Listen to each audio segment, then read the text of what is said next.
Bom dia aí, galera. Gostaria de saber de vocês aí se o barulho da Tenere 2250 é assim mesmo, com esse barulhinho chato, parecendo um motorzinho de caldo de cana.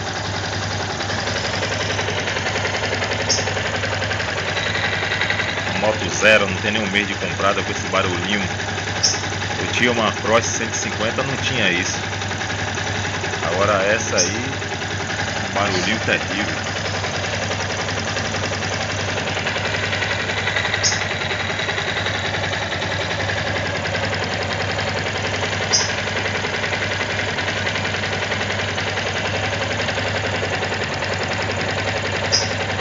O barulho é chato demais.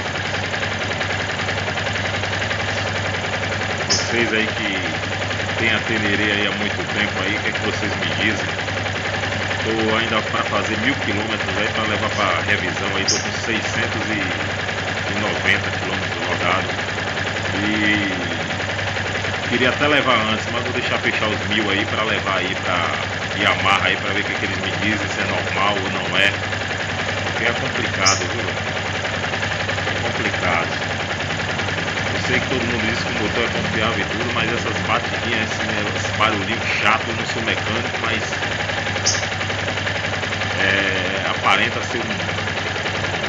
ser normal, né? Mas se for, espero que vocês aí me digam se é ou não é, para me deixar mais tranquilo, independente de eu levar na Yamaha ou não. Beleza aí? Valeu aí, galera.